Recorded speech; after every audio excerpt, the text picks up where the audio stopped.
Welcome to the State of the Game for Tuesday, March 16th, 2021. I'm Ramek, and tonight we are joined by Extraterrestrial of Extraterrestrial Gaming on YouTube.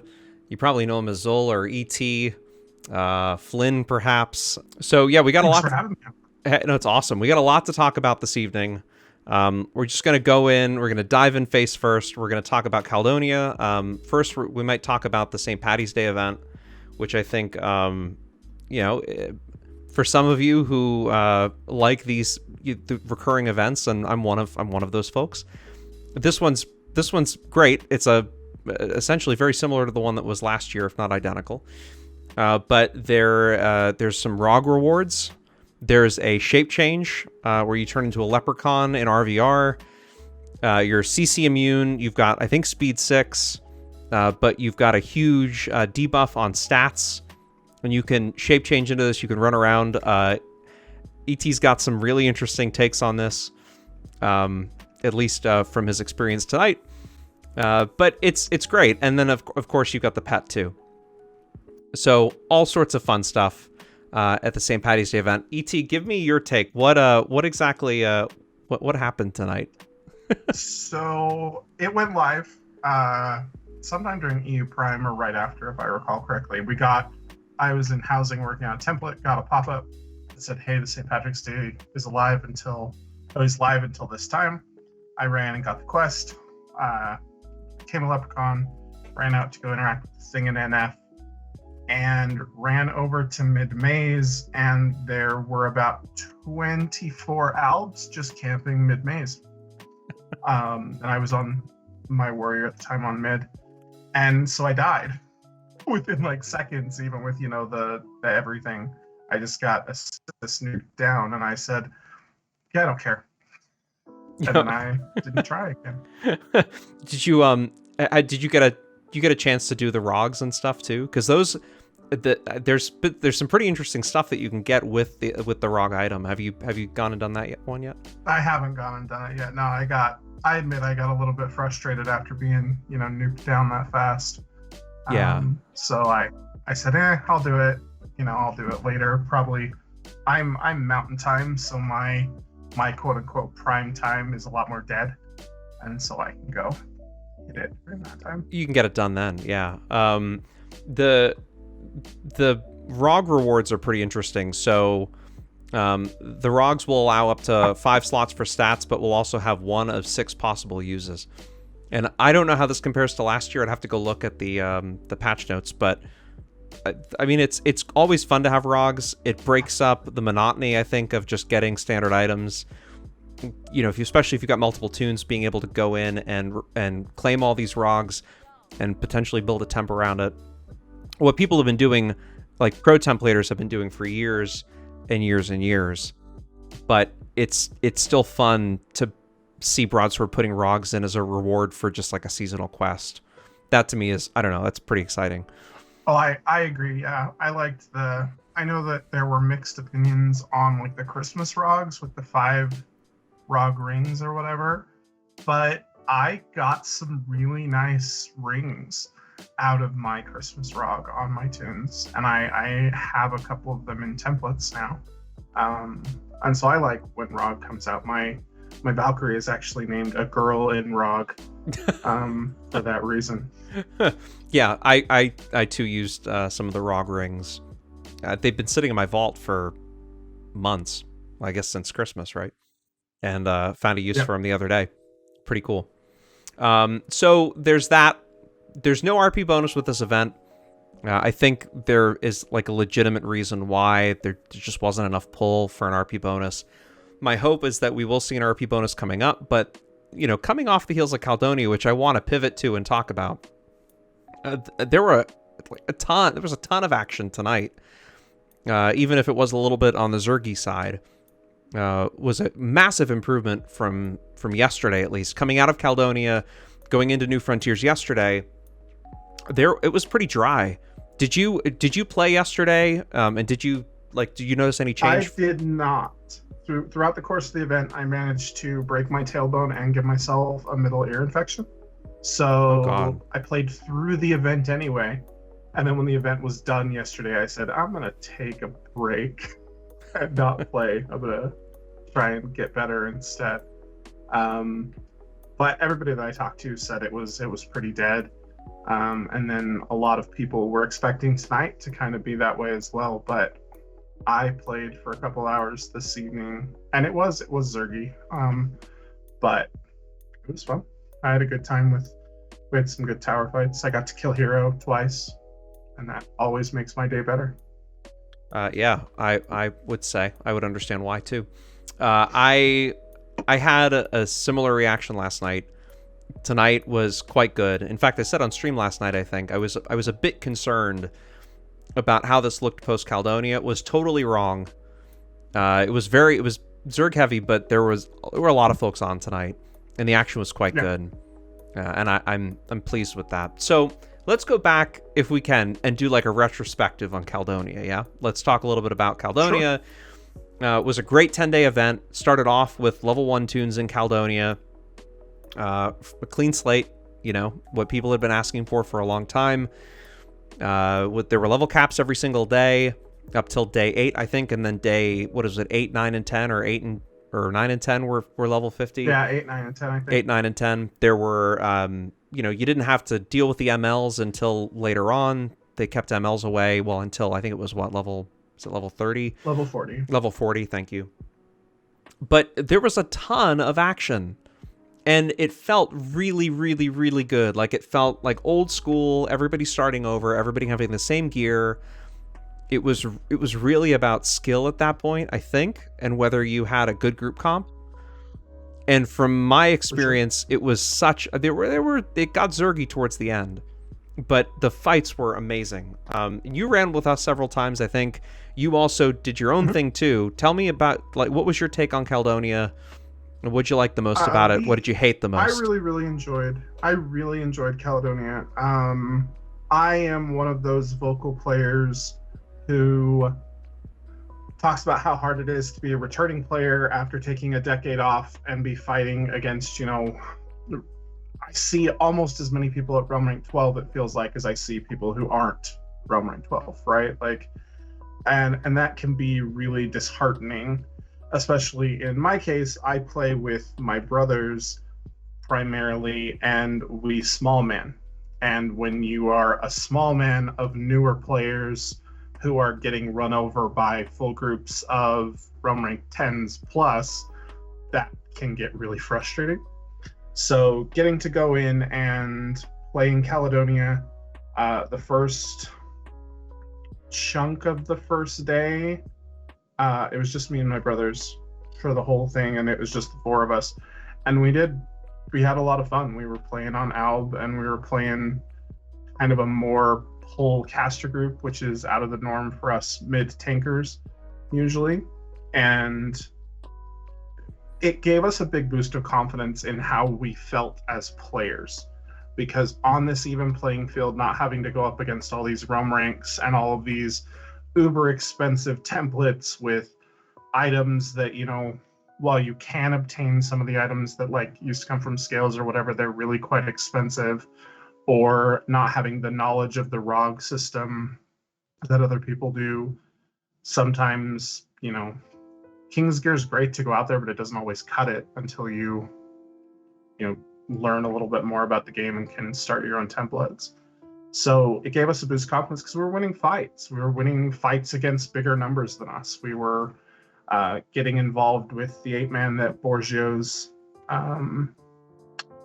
Twitch channel community set up, and we were winning 8v8 fights. And that was a really cool experience that I hadn't had in a decade, and with my brothers who only recently started playing the game had never had before. Yeah, so this is kind of an interesting thing, and I didn't realize this about you until I was in Caledonia, is that you've got brothers that you play with. And my experience with you guys was super cool, is that you swapped out spots in the group. So when one of you was done, the other came in. I've never played with any like family or group of folks that was quite like that. I thought that was just totally random thing, but I thought that was a super fun like twist on that group is that there was just like one of your brothers was ready to fill in or like fill in for each other. How long have you been playing the game for, and how long have your brothers been playing?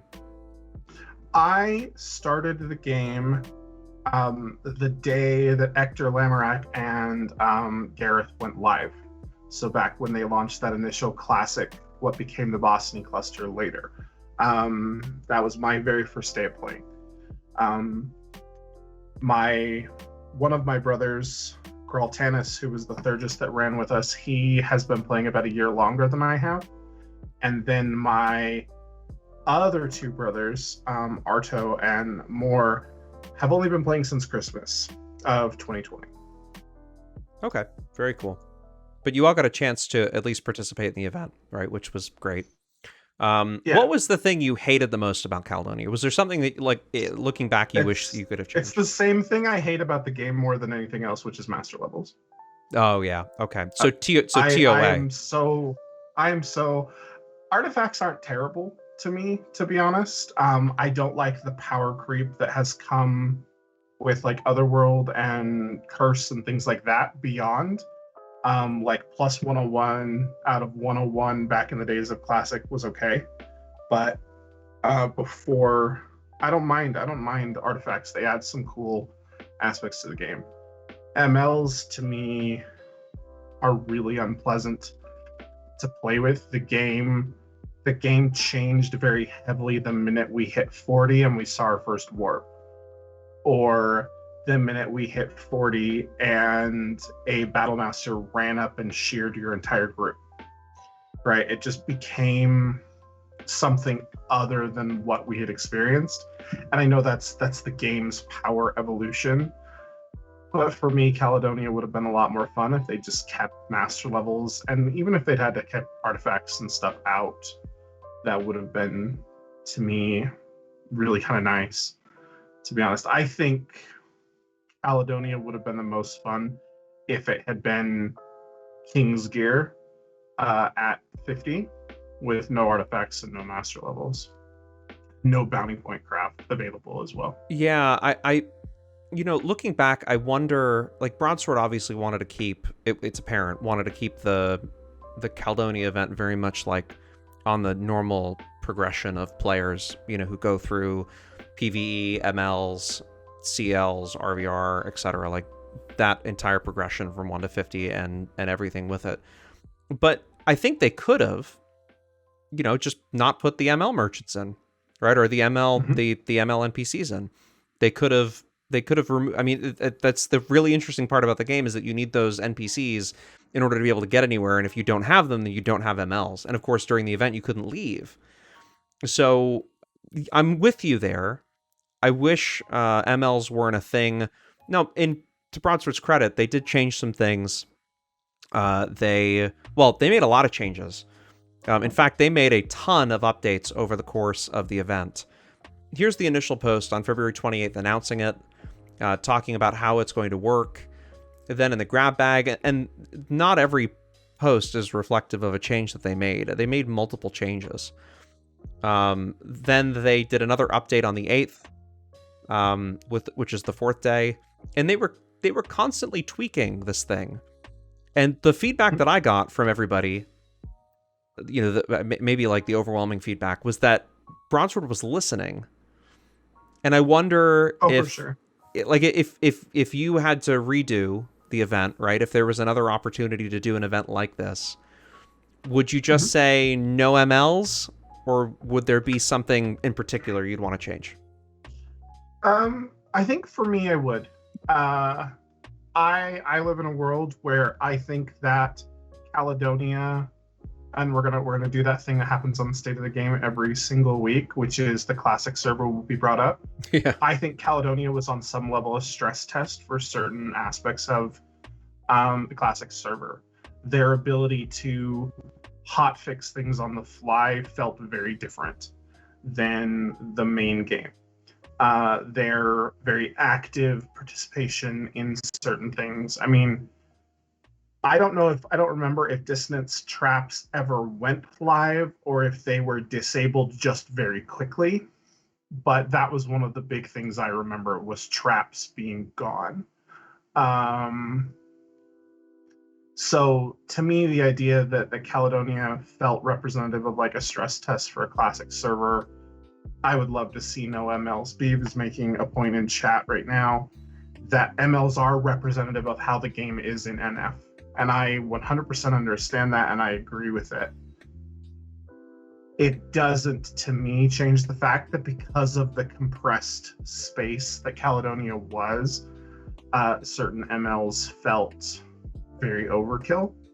And just, it changed the experience for me too drastically for it to feel as good to have MLs in Caledonia.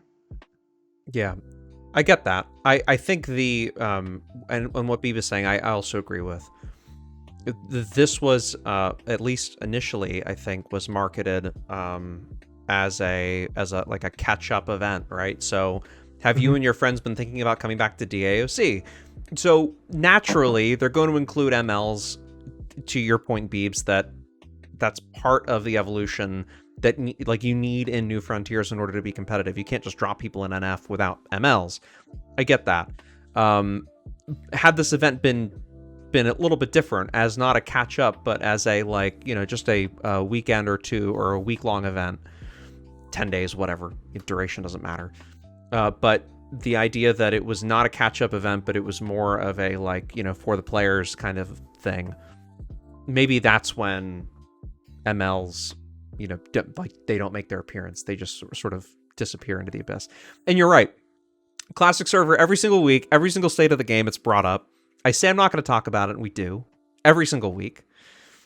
But it is, I think, so as you said, a stress test, right? Or just a, you know, whether people are interested, just to gauge their interest, right? Well, and I made the point to my group that I was running with, and that weren't really an 8-man. There were more like 12 of us that rotated in and out. But I made a point to the group where I said, you know, I would not be surprised. Now Beeb's here and can be like, yeah, that'll never happen, ET, shut up.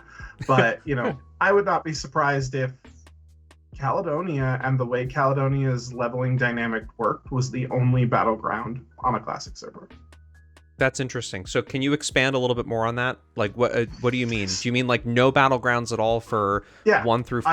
I could absolutely see a world where, especially with the population concerns you've talked about here on the State of the Game, with splitting the population between Ywain and, you know, classic server. I could see a world where there is no Braemar, there is no Thedrenki, there is no Lervik. There's just Caledonia, and that scaling dynamic leveling is in place with that same Lobby protection buff to get people, you know, to a point where they can go out and out into the frontiers. Oh, so you're saying as a replacement for like the traditional grind is what you're... Yeah. Okay, got it. Now I understand. I personally, I know there are a lot of people who want to go back and experience the it takes me 100 mobs to gain 100 yellow mobs to gain a bubble. I'm good. I don't need to go back to that myself. But what I love is I love being in the BGs to get XP, but getting it through RVR action, through, you know, player versus player combat. In a world where the Caledonia port mechanic and the compressed size and the lack of the keeps and the lack of mobs, but just constant action would exist. For me, it could be a lot of fun. If that was not the way to level, I think that the PvE aspect needs to be there, because that's something that does make Dark Age very special. But I would love to see the ability for, you know, because my brothers and I have been leveling through BGs a lot, especially right around the holidays when the leveling bonus was there. And we'd have 3 and 4 BGs in a row where we'd never see anybody. And Caledonia was never that way. Now, admittedly, it was an event, but if you only had 1 BG with a dynamic scaling leveling system like they had for the event, if you decided to go do battlegrounds to level, your action would be there. Yeah. I'm gonna talk about Classic, even though I say I won't. I don't think there's a risk of there being an enormous grind. And if you look at the shards that have just like gone face first into Classic, they with the grind at least, they haven't been successful. It just doesn't work. You know, was it Bumbles or Zizix last week talked about this? I think it was Zizix. This desire for instant gratification, and it's true of today's gamers. People don't have months and months and months to put into a new game to try and get competitive, and I just don't see. I could be wrong. It's pure speculation, but I just don't see how the grind could be like it was back when I started in 2001, which was painful. Then again, I was 14 and everything seemed like 30 years long, right? And like but it was painful. So anyway, that's my take. I don't know. I'm with you. I don't want the grind. Whether they do some sort of scaling level process or whether they just bump the XP up, the ultimate end game is to get people back into RVR, I think. Although I hope maybe go ahead. You jump in. To me, I come back to Dark Age. I love the dynamics of the PvE system. I think that tanks that actually have to fight for threat or aggro, as people call it in this game, or the way you can go into a room full of mobs, you need to utilize CC when you're leveling and things like that. That's super interesting to me because other games don't have it. But I come back to Dark Age for the RVR. I know there are wonderful people who play over on Gaheris who love this PvE to death, but for me, it's not my personal draw. And a lot of my friends who are we're currently not speaking because they may be playing places that I have moral objections to, or who just aren't currently playing while they wait for something new. They don't sit and talk about wanting to come back for the PvE. They miss RVR and they are waiting for something to draw them back in. So I personally think it would be a misstep if a Classic server launches with a mandatory version of the 2005 grind. Huh. That's an interesting take. I wonder what'll happen, right? It's everything is speculation. I wonder what'll happen. But we do need to think about the Gaheris folks, the PvE focused folks, or folks that just maybe enjoy a balance of both, right? The Classic server, I think, would really needs to take that into consideration. It's all about a path to 50 and a path to RVR, but I'd love to see some of the folks that play Gaheris come over, at least be a part of this. Maybe they don't want to be. Maybe it's like they're happy in Gaheris and they would just like people to join the PvE server, and I completely get that. I totally understand if that was that way. And Pronder's in chat. Pronder is one of those folks that plays Gaheris on a regular basis. Let's jump in really quickly to chat topics because we've got quite a few to discuss today. The first one is a discussion. Alexa is talking in. Alexa, stop. She's talking about dropping in. I apologize. The question is a discussion on buff bots, or rather the buffing system in DAoC. Is DAoC the only MMO that you know of where having multiple accounts is used to be or still is more or less required, or at the very least a great advantage? We are all used to the idea of buff bots right now, sure, but taking a step back and considering it, isn't it really quite a bizarre concept, not to mention the very definition of pay to win? Should the new server have them or utilize the EC buff system? If the latter, should there be other solutions for buffing?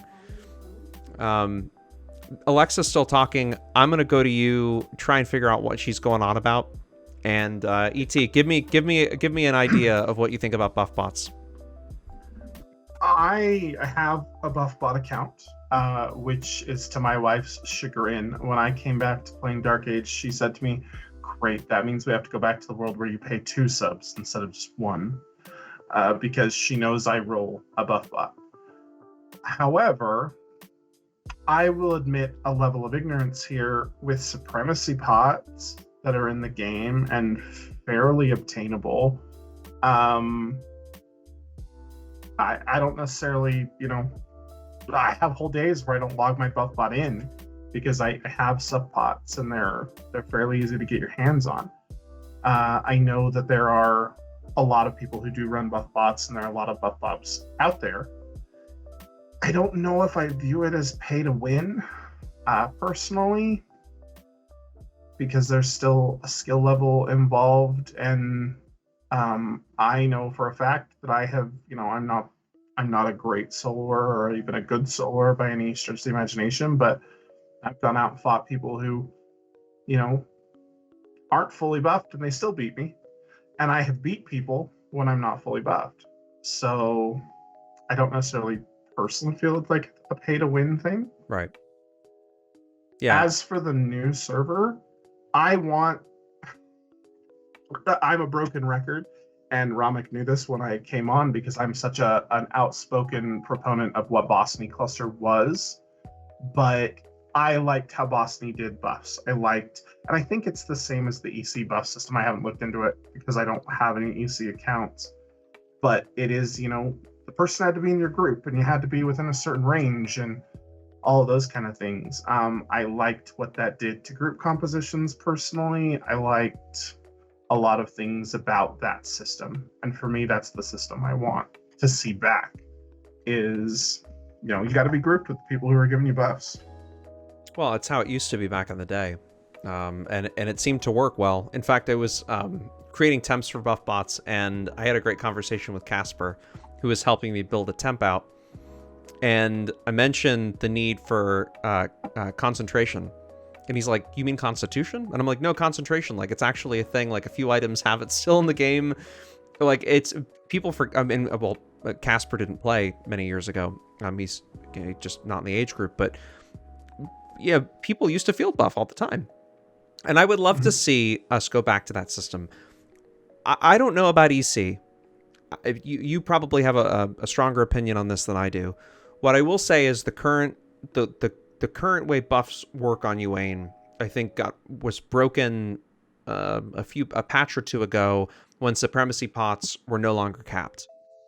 That to me, I don't know why that change was made. I've been pretty vocal about it.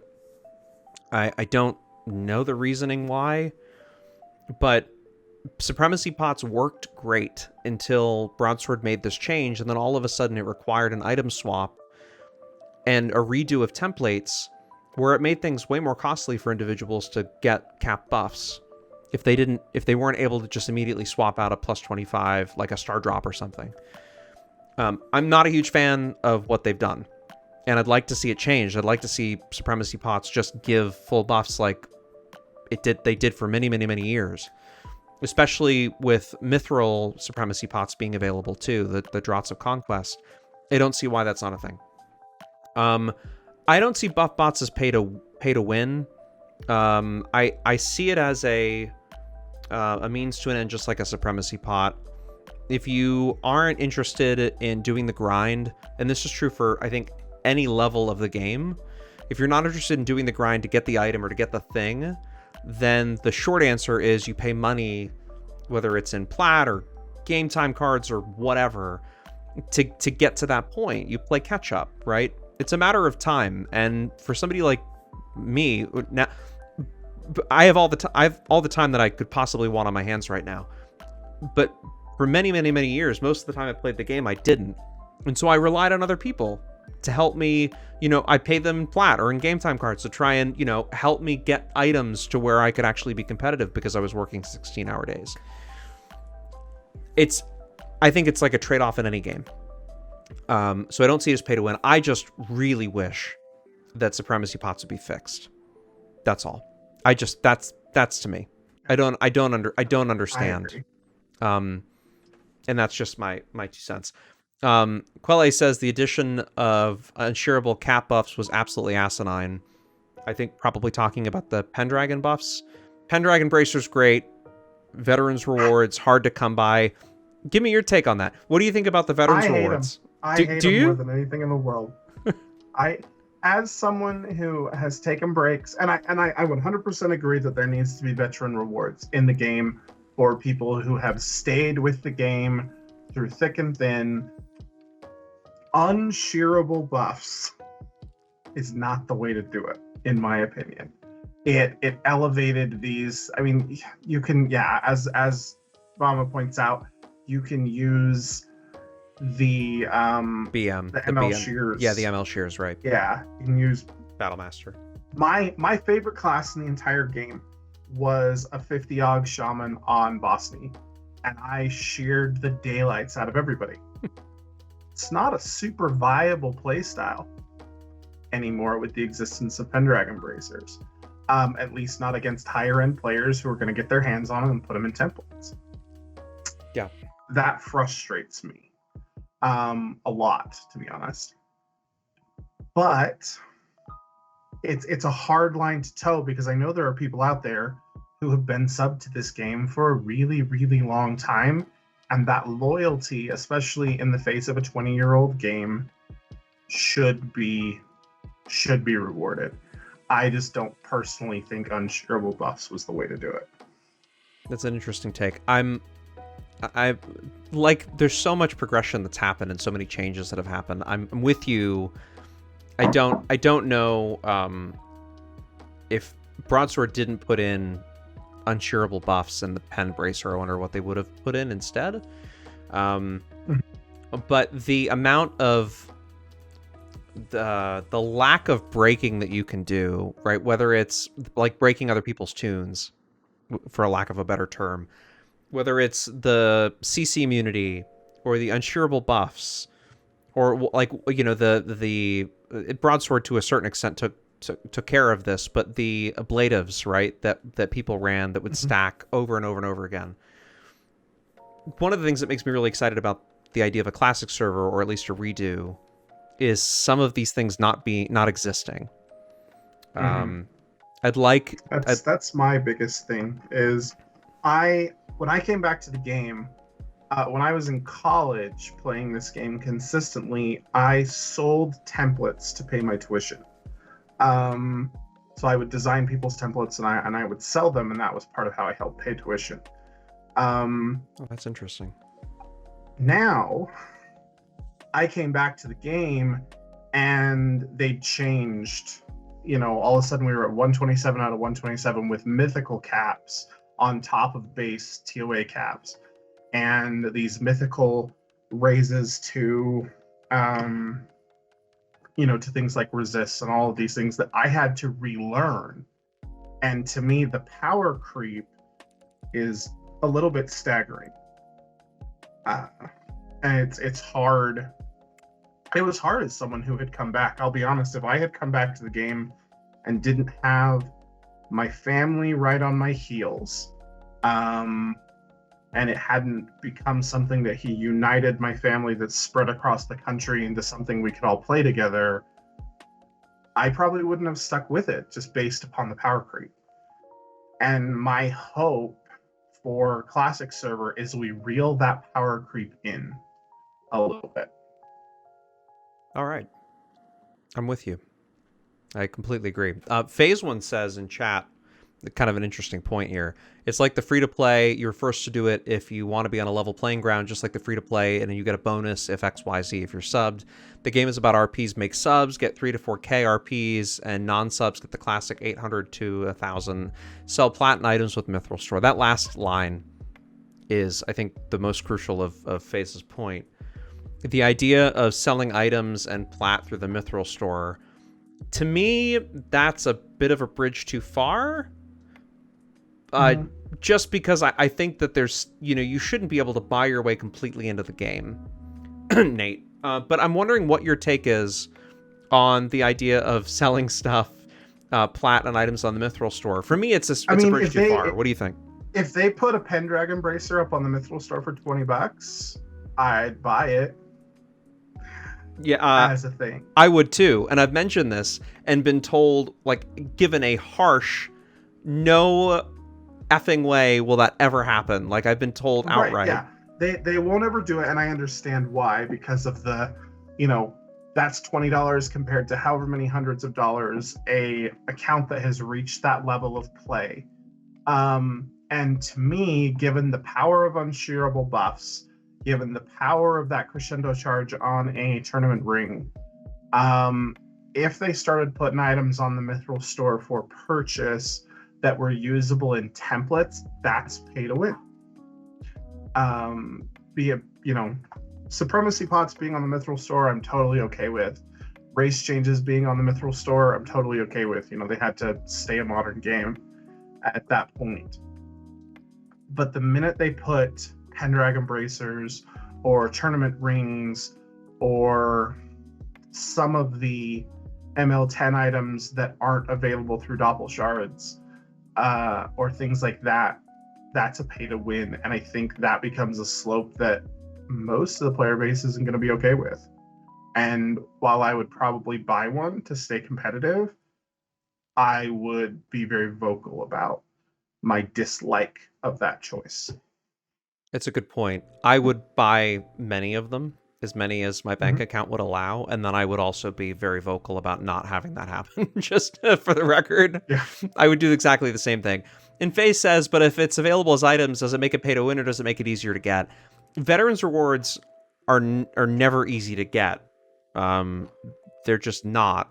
They require you to have an account that is X amount. I mean, that's kind of pay to win on its own, or maybe just like in first, but I just feel veterans rewards and the idea of pay to win is fundamentally different, at least on like with microcurrency or the microtransactions rather.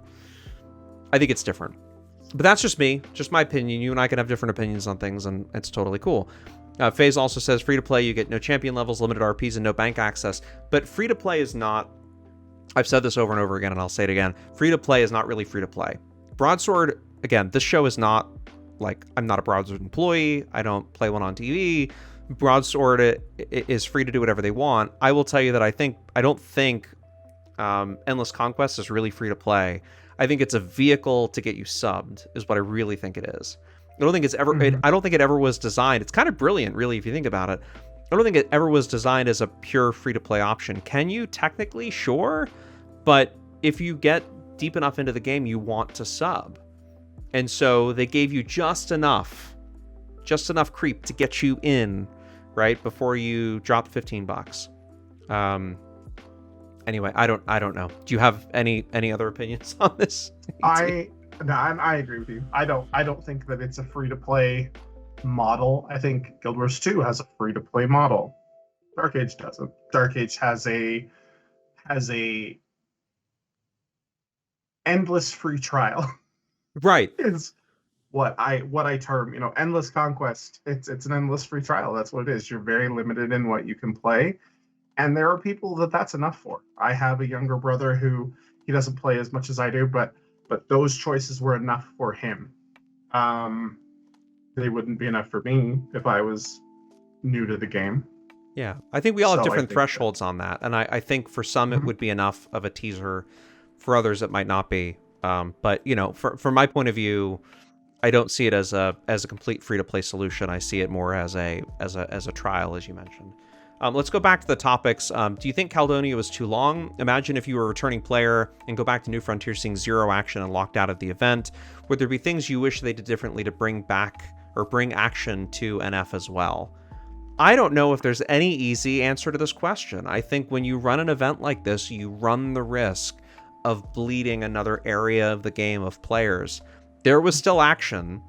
It just it wasn't the action that people were used to. It was mostly one realm or two realms zerging, just essentially taking empty structures and relics and not really doing much of anything else.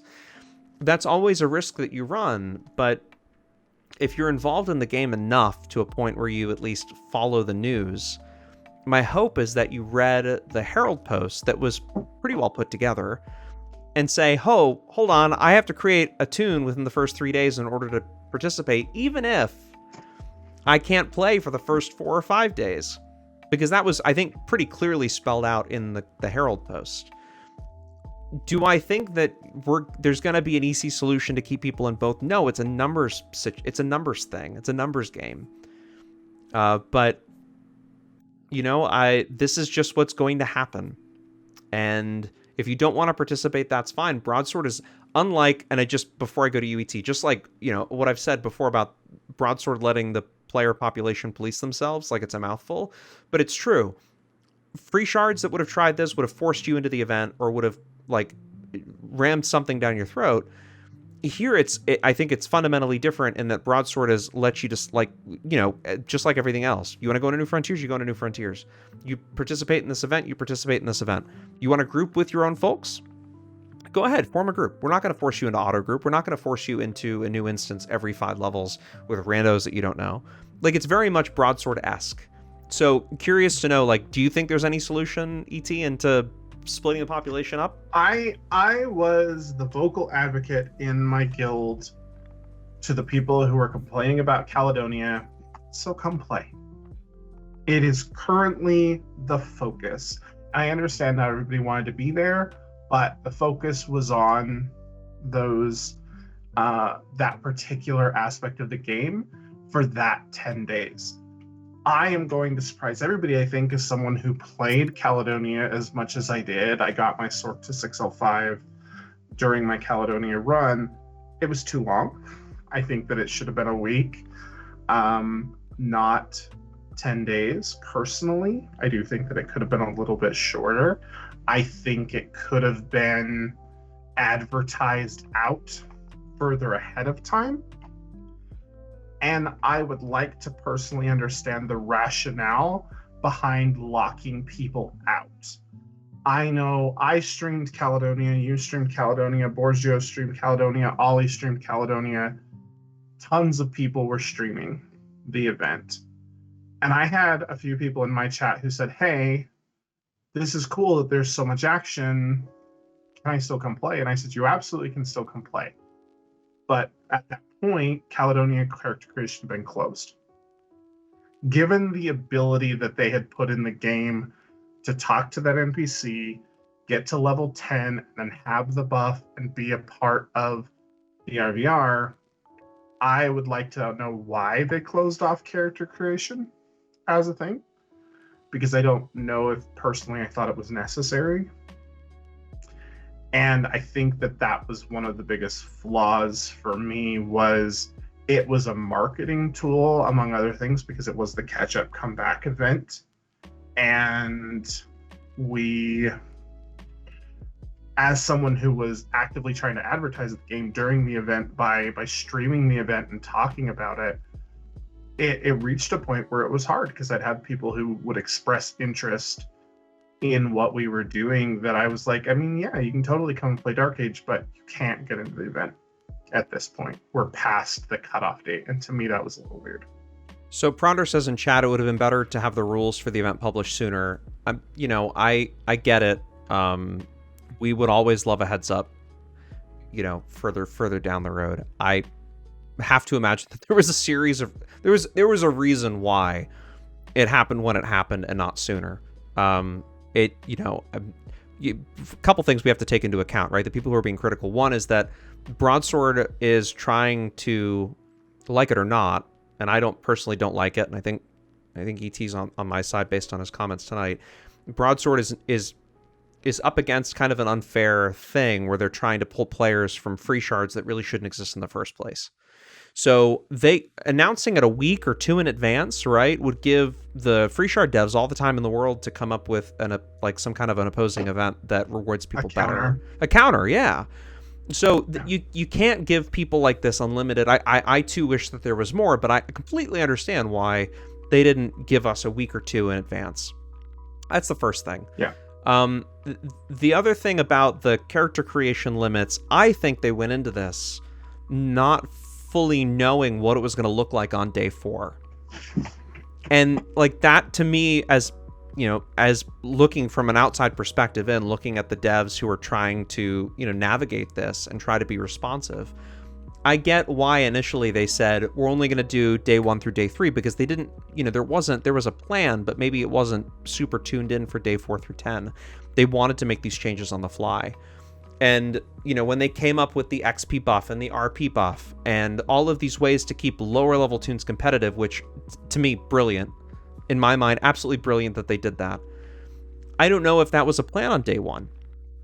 So, again, going into it now, if they did Caledonia or something Caledonia-esque a second time, I think it would be different. That's my guess, because I hope that they do, and I hope that it is. I hope this is not the last time we see an event like this, and I understand those who didn't want to come to participate are going to disagree with me, because it did submarine all of the New Frontiers action for the most part. But it's the most fun I've had since coming back last October. Going in there, I played on a realm I have fairly negative feelings about as a general rule. And got only my second ever level 50 on that realm. And I had a blast doing it. I got to play with people that to be honest, our paths never would have crossed without an event like this. Getting to group with Bumbles, getting to group with Toonses, getting to group with you. Those aren't people who we don't share spheres of gaming beyond just this being Dark Age. So getting to group with those people and get to know those people and become friends with those people was an experience that was kind of out of a fairy tale for me. So I really hope events like this come around, once a quarter, but I do think they need to be shorter in duration, and I would like to see them be slightly different every time they come out. I agree with you. I think I don't know. I think it was too long. I think 10 days was a bit long, but they did what I think they, it was just again a guesstimate on their part of what. Well, it was a stress test. Sure, I agree with you there too. I think they implemented some things that would have otherwise never seen the light of day on Yuan. To try and see. Well, I think sorry, I didn't mean to interrupt you. No, it's okay. It's important to note that you can look at AAA games with much larger development staff who put things into the game that are met with apathy from certain aspects of the player base, and or are too long, or are designed and implemented in a suboptimal way. Broadsword did this with, we know they have a development staff, but it's not huge, and we're also all well aware of that. And it isn't like they have this limitless, massive budget behind them anymore. I think what we got was great for that, and I think that we would be foolish to believe they weren't listening, because they clearly were, and we'd be foolish if we didn't think, we'll see it again, and they'll learn from it, and they'll change things when it comes back. Sure. I think that their limitless budget, I think they should dial back Beeb's $1 million a year salary and try and make it a more reasonable figure to reinvest in development. That would be my first thing. My second question is, who's the best druid in the game? I have been told by a reliable source, a man who has wonderful hair, that it's Toonses. It would be a very reliable and trustworthy source that you've heard that from. Sure. He taught me a great deal about the game, and I decided I can trust him. So if he tells me Toonses is the best druid, he's probably right. It's true. I'll admit it. She is. She's quite good. Okay. Anyway, next question. We're moving on to, you say that you were not concerned with population. The Caledonia event killed action in New Frontiers. It's the same question. And a glimpse of what I think is to come. New server ever releases. Thoughts or concerns. Things to improve on if an event like this ever happens again. I think that this is a question that I've answered why am I doing this? I don't know where this is coming from. It's a question that I've answered so many times. Yes. Oh yeah. Why don't you watch every state of the game and listen to me? No, they're betting on pulling from the shards. In my opinion, that's the again, pure speculation, right? I don't know their business plans, I've not been nobody at Broadsword has sat down and been like, here's our 10-year, our goal to profitability. I'm sure they're already profitable, but nobody's done that. I think that they're betting on pulling from the free shard population, and I don't think. And they did. Oh, sure, this did. event they absolutely. There were people that I interacted with who were like, "Oh, I've been playing on aforementioned server. It's cool to be back here on live because of this event." Like, people came back for the event. I had people that, I mean, I wish they would have told me beforehand, but people who messaged me later and was like, "Hey, have you been doing the Caledonia event? I've been over on HIB playing Caledonia." And I'm like, well, you know, we only were guildies for 3 years. It would have been awesome if you told me, you know, before now. But and they had been playing over on free shards. I might have done that, but to my own guild on Uane. I don't wish to face them, but I might have just gone and grouped with Borgio and not said anything to my own guild. I am ashamed, I will admit. I love you, Mad Bro and DAoC, but I totally just ghosted them and went and played with Borgio for the event. I was like, there's no way they're gonna 8-man. I'll just go run with Borgio. Big mistake. Sorry guys, I apologize. Yeah, they did pull from shards, and I think their bet for like the long term is that they'll continue to pull the population from shards. I don't know what their plans are to like kill off the shards. Like, Bellamar tried to drag me into a black hole there with like the DMCA thing. Like we could talk about that for days, and I think I might have on previous State of the Games. I'm not going into that now, but I think that's ultimately the goal, is to have a population, a healthy population, where if they decide to do an offshoot event on the server, that it doesn't kill the action. It might, you know, reduce. It will always reduce, but it won't kill the action for the rest of the server. Yeah, and I think that's something that needs to be kept in mind with the death of action out in New Frontiers. It's a valid concern. Nobody here is dismissing that. I have guildies who they didn't want to come to the event. They wanted to play their main tunes, and I get that. I know that Zizix, as he talked about last week, was the butt of the joke that, you know, is he ever going to get to run rank 12 because he's spending so much time playing in the event. I think as the event matures, should it ever come back, it's not going to necessarily have the same interest a second time around. It's not going to have the new shiny. So, you know, it might not hit action as hard. I think that they may learn quite a bit from the way bonuses were set up, and they may temper bonuses in such a way that it doesn't constantly suck from RVR out on New Frontiers. I think that just simply adjusting the length of the event will help some with that.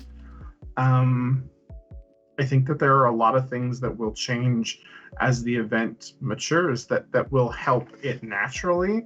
But I do think that the people who have concerns that it is going to impact RVR's population on New Frontiers, it's going to. Like, it absolutely will. Yeah. There's no doubt about it. I don't think it's avoidable either. But the question is, how much of a population do you have to start with so that you don't, you mitigate some of this ahead of time by not drawing everybody from the server, making it a big, like population suck into Caledonia. But for the folks that didn't participate, here's what I'll say. Like, you do whatever you like. I've learned, and I've talked about this on prior State of the Games, like I've had these confessional versions of State of the Games where I'm like, man, I was wrong. I'm so sorry. Like, I totally misjudged. Like, you pay your $15, you play who you want. Nobody's going to force you into a corner. If you want to play New Frontiers, you go play New Frontiers. You do what you want to do. It pains me personally to see people who run New Frontiers and do the same thing time and time again on the same realm over and over again. They don't know anything different because they don't want to, not because they're not capable. Just like completely avoid the event. That made me super sad. And I really wished that some of those folks would have tried something different just to see what it was like. I mean, look at what happened though. Their danger is like Legan rolled Alb, and now he's like in love with Alb, and there's like a real fear that he might go to Alb. I heard through the grapevine. It was told through several very, very crucial sources, none of which had silky long hair, that he may be interested in going to Alb full time. So just wanted to throw that out there as a nugget for folks to go ahead and stew on for a little bit. It had a big impact on my personal play style. Um, I, as a kid, when I first started playing this game, I was a member of a battle group guild. And so a huge chunk of my gameplay experience was running with a Zerg. And then when I came back, originally after my first long break, I did Labby 8-man, which is very different from not Labby 8-man, I have learned. And when I came back in October, I joined a guild that's very heavily focused on Battle Group RVR again. I had more fun 8-manning than I have had running with the battle group, which isn't to say I don't have fun running with my guildies in a battle group, but I had a ton of fun 8-manning, and it changed my view on that entire play style. And that was, for me, that was the biggest thing that I took out of the event was opening my eyes to a play style that I'd never experienced before because I chose to step outside of my comfort zone and be a bit more contained in what I did. Yeah, I had to hold back my my feelings about how much I enjoyed 8-manning versus the constant zerging action, and how awesome it was to run with Borgio. And Borgio, don't let your head get too big here, bud. Like, I know you've been talking a good game in chat, but how much fun it was to run with him, and run an 8, and run with people that I hadn't run with before, and you know, like, for me, it validated that feeling that you get when you run with 8 and you have like an absolute 8v8 even fight, and you beat the crap out of them. It feels so good. And I want more of that. Unfortunately, kind of, it became less and less, it happened less and less over the course of the event, but would have hoped for more of those. Do you think that is that going to draw you now, ET, to more 8v8 fights and more 8-mans moving forward, do you think? Yeah, absolutely. It was a conversation that I had with one of my brothers this evening, was just about how much we really had enjoyed that kind of play style and how much it's something we'd want to find. I have been invited a couple of times. Zizix has been like, hey, we have an empty slot. Do you want to come run with us? And sometimes I've not been available, and other times I have declined, quite honestly, due to fear of going and screwing up.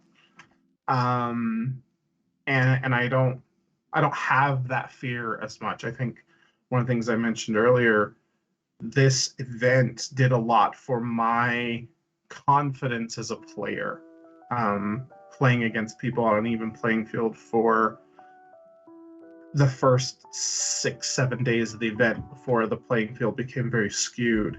Yeah, really did a lot for me as a player. Do you think it changed the minds of anybody else that you run with on a regular basis? One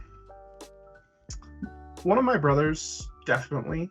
I don't know for anybody else. I spent most of my time, I did the same thing you did. I essentially ghosted my guild for the space of this event. My brother in chat, McPherson, I think it changed his mind quite a bit. I know it changed mine and my brother Grawl's.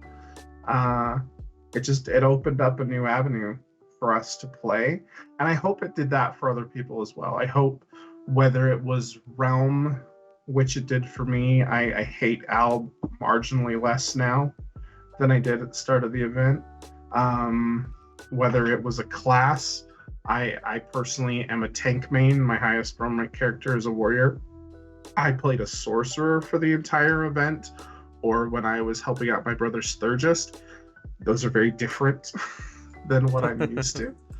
And so I hope that this event did some good in just expanding people's play horizons, be it realm, be it class, be it people, that we get to interact with. Because that's, Dark Age of Camelot has a limited community at this stage. We're back on the population issue that has come up several times in chat. The population to this game is small, and the number of people who would pop into my chat or Borgio's and say, oh my gosh, I didn't realize this game is still running, was fairly substantial. And for me, one of the things that draws me back besides the gameplay is I think of guilds that I ran with and friends that I made. I mean, being in State of the Game a couple of months ago and seeing Zizix's name and saying, oh my gosh, are you Zizix from this server? Oh, I'm Zool from this server. And having not interacted with each other in probably 15 years, but remembering who the other person was and remembering things we'd done in game together. Making new friends with, you know, people like Borgio, people like Bumbles, people like Bama, people like Sticky. It's the community that holds this game together. And if this community, which I think we have had the conversation, you and I, about how sometimes this game's community can be its own worst enemy. Yeah.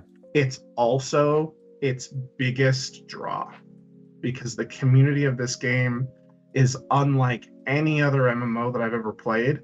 And I've put more hours into more of them than my wife would like that I'd done. I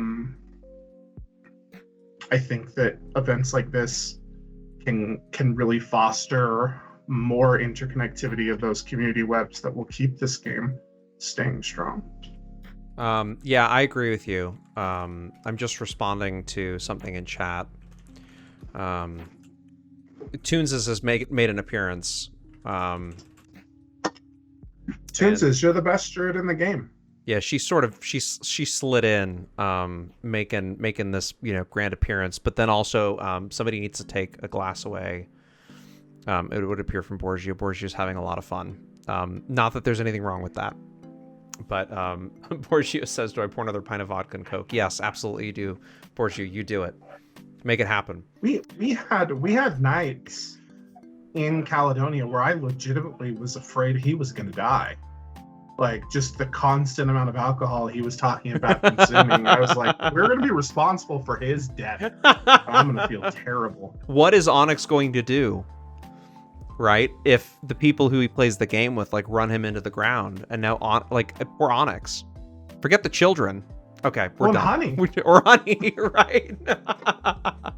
Yeah, the dog, the kids, yeah, all that stuff. Honey, much larger issue. It'd be terrible. We won't do that to you, Borgio. We won't do that to Honey. We won't do that to the kids. Don't worry. We're gonna keep it. We're gonna keep you, Please in drink mind. responsibly, Borgio. There, yeah, right. Don't like Toon says, glass of wine, keyboard turn, glass of wine in one hand, keyboard turn in the other. It's all about a healthy balance. I should do this. And if you have a glass of Pinot Noir in one hand and keyboard turn in the other, hopefully you've got a keyboard that, like, one of those. We have to do a GoFundMe for Toonses to get one of those Razer gaming pads so that she can keyboard turn and cast while holding a glass of wine in another hand. She told me she's got a crazy straw into the box, so I don't think she's holding anything. Well, she's not like holding a box of. I mean, just think about the logistics of holding a box of wine over your head and holding the spout. Is that what you guys are talking about? Oh no, I think she's just got a crazy straw directly into the bag. Oh, I get it. She's still got two hands free. She's just got a straw. Oh, Toonses says it's like a Capri Sun. You take the bag out. Sun, I have not lived. This is no longer a DAoC state of the game. This is a Boda Box seminar on how to be like a pro. As I just rub my finger over my 11-year chip. It's fine. It's fine. Yeah, and then Sticky Note, of course, with the Bud Light sponsorship that he wishes he had. Yeah. We'll move on and go to the next chat topic.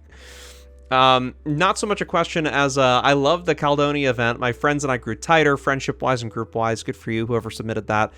Sometimes we would jump into public groups and met some really cool people too. A couple stinkers, but overall great people. I guess it's not a question, more of a statement. I too met some really great people. I don't really think there were any stinkers at all in the groups that we had. Really phenomenal. And Broadsword, the thing that amazes me, and this is not like, oh, hail Broadsword, but like they pulled this off. I did not think that they were going to be able to pull it off at the start without auto grouping. And I think I said that to several people, like, I'm concerned that they're not going to auto group. Like, I'm hoping that they will. And it turns out that this policy or idea or like thought of the player population policing themselves, or just the player population setting themselves free and doing what they want, is actually like, it worked out pretty well. Now, you had people that were zerging. I think you would have had zergs regardless, but it worked, and people met new folks. I mean, you just said that you ran with a brand new group and you got to meet some new people. And it's one of the draws of Dark Age, right? And I've talked about it in my videos, which I'm going to selfishly plug, is youtube.com/extraterrestrial gaming. 2 plugs in one stream. Nice. I'm going to do it. But I've talked about the fact that Dark Age of Camelot is emergent content gaming. World of Warcraft, for example, has a gear treadmill at the end, and you have to chase that new raid, and you have to chase that new set of gear and your higher stats and your higher item level and all of that. Dark Age doesn't have that. Dark Age's content loop is primarily created by players in where they choose to fight, how they choose to fight, the templates they choose to wear, and the specs they choose to utilize. And in that way, every single fight can tell me. So I read chat and saw you telling sorry to this problem. Every single fight can feel different just because it's in a slightly different location, or the mez landed slightly differently, or a certain toy was up. And that to me is part of what makes Dark Age special. It's what makes Dark Age's PvP RVR versus, an arena-based game, and the fact that we as a player base drive the content of this game, we drive the end game of this game with our population choices and our group composition choices, is very much something that Broadsword took to heart with when they put Caledonia in, and they didn't put auto group, and they didn't put things in place to force zergs not to happen. We built our own end game. They gave us the sandbox to play in it, and if we built a sand castle or we built a sand mermaid, that was up to us. A sand mermaid. I like that analogy, but yes, I agree. I want to just dip in really quickly to the last topic, at least that was submitted. We've got some other stuff to talk about too. Mm-hmm. Thank you, Bamalama, for the gifted sub to Casper. FaZe asked, and by the way, you can submit chat topics if you've got questions, like legit questions that are like spelled out, and you tag me. I'll be sure to drop it in, and we'll mention it tonight. We'll talk about it because we've got some spare time. We're not quite over yet. We've got some spare time to talk about chat topics. If you've got them, dump them in. We'll go through them. Phase 1 asks, how do you feel about the current economy? How does a returning player farm gold to afford a modern talent, I assume you meant template, in today's world out of BP recipes, which are expensive? So it's tough, but I don't think it's impossible. The thing what I think is lacking the most is a resource or a guide on how to catch up and how to get moving. The glass quests, right? If you're watching this and you haven't played for many years, the glass quests have turned into BP quests. BP quests they're super easy to get. They're repeatable. You could do them weekly. Some of them you can do, I think, on the daily, although the rewards are much less. You can go and get enough to get ML10 at least out of the first run, and then most of the way up your CLs if you're 50. Getting to 50 is super easy because you do either town quests, certainly through the tutorial zone, and then you go straight into battlegrounds and you do the battleground quests. Town quests, I think on most realms, will get you 50 in 4 hours or less, depending on the realm. There's some outliers, but most of the time it's 4 hours. And in terms of farming that's heavily gold, dependent on Cathal. Sure, and right, and whether you can actually complete their quests in Cathal, which, depending on your class, can be kind of a pain. But gold is not nearly as important. It's still important, but it's not nearly as important as BPs. So BPs are easy to get. Gold, you get gold through running quests. You get gold through your champion levels. You get gold through farming mobs in the BGs. There's a lot of options in terms of making money. And if you're really in a crunch for money, you do what everybody else has done. And FaZe has done this, I know. It's a legit question. But FaZe has done this, so he knows the answer to the question he's asking.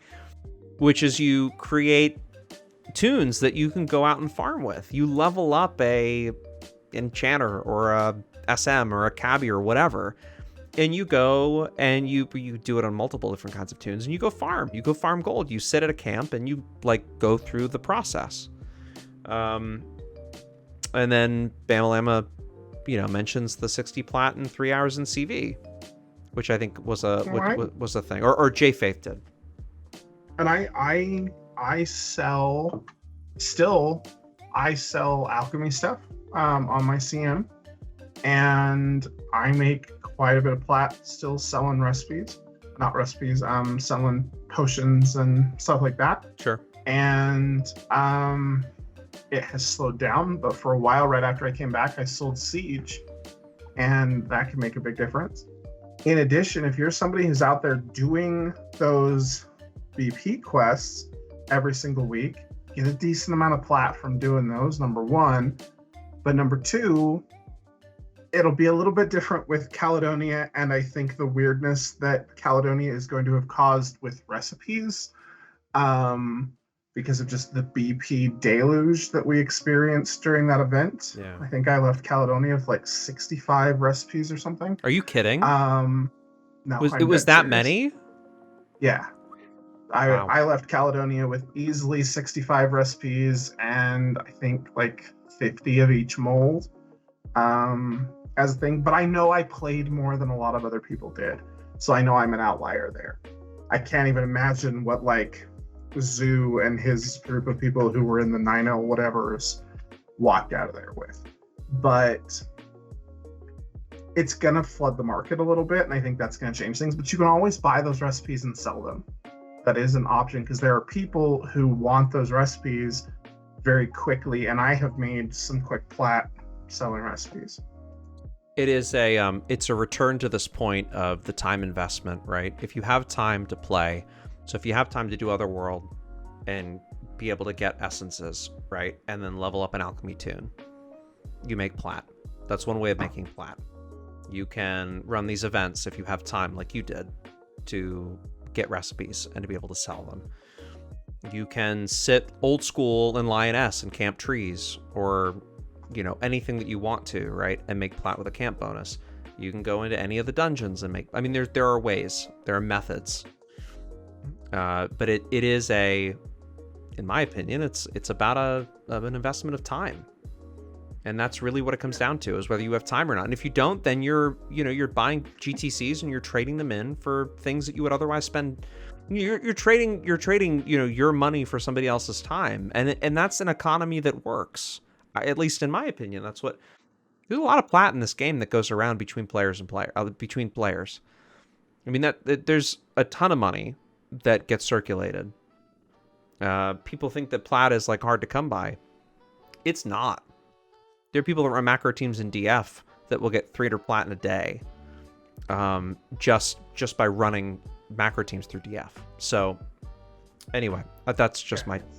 And I think that it's an important distinction. If you think of any other MMO out there that doesn't have essentially a buy currency system, if you really want to make gold, you have to put the work in. If you really want to make plat and Dark Age, you got to put the work in. And for individuals who can't, that's perfectly understandable. But that's why King's Gear exists. That's why the illustrious stuff exists. And sure, it's not going to give you all the toys in the world, but it's enough to start. Yeah, it certainly is enough to start. King's Gear was mentioned earlier. I think, was it by Losers mentioned King's Gear too? Yeah.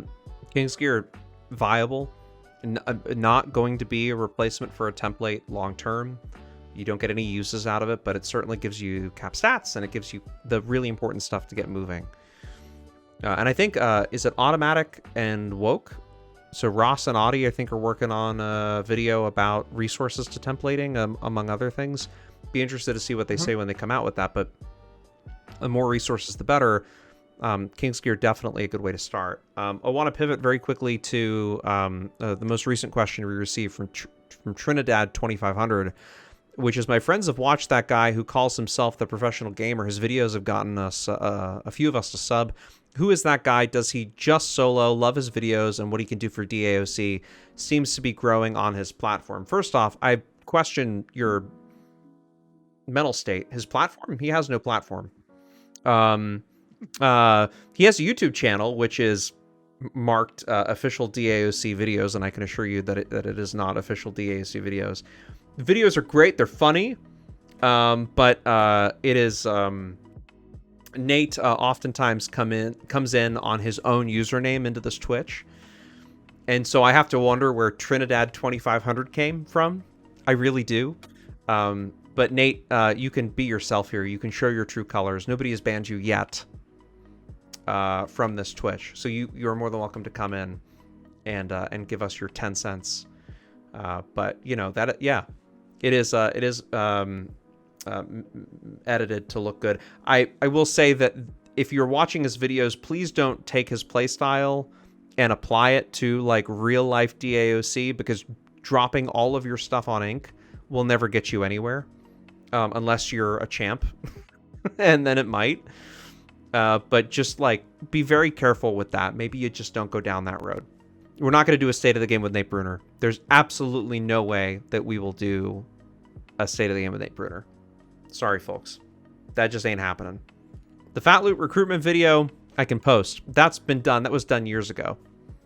But we're not going to be doing it. And no, there's nothing to gain, in my opinion.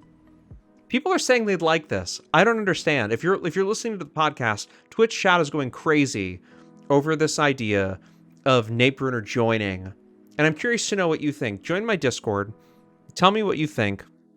The link is in the show notes. About getting Nate to join the state of the game. Maybe I'll put a straw poll out there, and if Nate doesn't hack it in the process, or use all of his 30 keyboards that he says he has when he was really running a macro team, if he doesn't hit them all at once and steal the votes on the straw poll, maybe we will invite him on, but I will require that he has a webcam.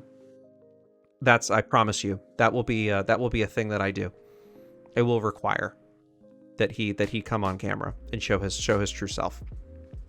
Would be very important. This has been a blast. Great to have ET on the state of the game. It really, really, really stinks that his power went out. And it seems like just as we're wrapping this up, we've got some more questions coming in. So we'll continue this on for just another minute or two. The next question comes in from Casper. Thoughts on people trolling in Leprechaun form? It's a 48-hour event. Stuff happens. You can't foresee everything. Broadsword can make changes to it. But, it doesn't sound fun. But Broadsword will, I'm sure, as always, look at things and go from there. That's all I can say. I don't know. I experienced enough. I was annoyed a little bit by the Leprechauns, but I was also delighted how cute they were when they were running around us today.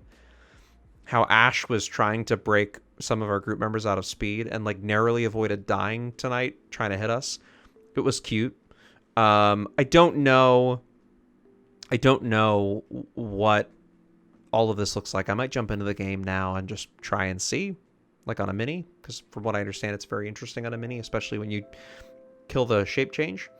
But I don't know. I don't think it's an exploit until Broadsword does something about it. It's a feature, and and I trust that they will either figure it out or they'll let it ride for 48 hours, and the event will be gone, and they'll move on to something else, which is, in fairness, probably more important. Trinidad says, this place would fill up. Sorry, wrong window. This place would fill up if Nate came on the state of the game. Sure. I have nothing else to say about that. Okay. That's all I got. Nate would bring all the ladies to the yard, says Bumbles. And then Bamalama jumps in with Saracen Clerics. Heck yeah. Thanks, Bama. Appreciate that that little drop there. I think that's it. I think that's it for tonight. We will put a straw poll out, and we'll see if there's enough interest in Nate joining. If he doesn't recruit all of his family and his his neighbors and I think he's a principal, right? Isn't he? Students at high school, etc. We will see if he joins. We'll see if he doesn't hack the straw poll in the process. But yeah, that's it. We're gonna wrap it up here. ET, I know your power is back. We're gonna trying to get you on Skype in the middle of all this is gonna be a nightmare. But dude, thank you so much. So quick plug for ET since he's not here.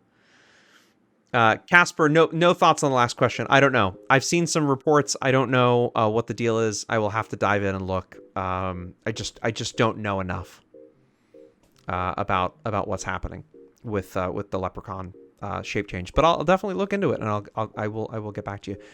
ET is here in chat, dropping his channel. If you're so inclined, and ET has put together. I'm going to plug him anyway. He's put together some amazing long form content, like almost documentaries on the realms themselves, and they're very well produced. I think they've got some great insight. There's a lot of fact in them. There's not a ton of opinion. Like it's very much like to the point, and I really enjoyed watching them a lot. youtube.com/extraterrestrial gaming. That's youtube.com/extraterrestrial gaming. I will put a link in the show notes. Would very much encourage you to go check those out. Give his channel a sub while you're at it. Super important. If you're watching this on YouTube, also give me a sub, but then go to ET and check out Extraterrestrial Gaming on YouTube. Definitely worth it. I don't know what else to say. The Caledonia event was great. Everything is great. People are awesome. Borgio is great. Tunes is the best Druid. Beeb rocks and shouldn't give up her salary. That's all I have to say about all that stuff. I've got some people to thank, as always. The amount of support that I get on Patreon. You guys surprise me every single day. And at patreon.com/ramicmedia, if you want to support the stream, if like you are genuinely interested in helping us grow and you're in the position to help, you should go to patreon.com/ramicmedia. You really should. There are different tiers for different people, for all different types of folk, including those who stream. And starting at the It's Not Over crew, starting at the Saving the Game crew, look at that. There is a stream overlay package that's available to folks, and there's more to come on that. Still working on tools. The RP overlay and stuff is still a work in progress. Said it would come last week. It hasn't. I've been busy. It'll come soon. But patreon.com/ramicmedia, they take a lot less of a cut than Twitch does, and you get more bang for your buck. I've gone too far. I've said too much. But that's definitely the place to go. Patreon.com/ramicmedia. I want to thank those folks that have supported us so far. To Siambra and to Sticky and to Pronder for being Beard Crew members. The beard is growing back after cutting it off. Thank you so much for the support. That's a huge commitment every month. Thank you. I will grow the beard in your honor. To Borgio and to Beeb, to Ollie and Shadow Dancer for being part of the It's Not Over crew. That's tier 3. To Bellamar, McPherson, and Quace for saving the game. And to Arcanix, Bloodcore, God's Demon, Gravity, Nargothron, Neomatrix, Shout, Let It All Out. I'll never get over that name. That's pretty cool. Keed, Veneer, and Viowin, thank you guys so much. NET, too, for being a longtime supporter on Patreon. Greatly appreciate it. Until next time, be safe, wear a mask. Again, we'll see you. Have a great night.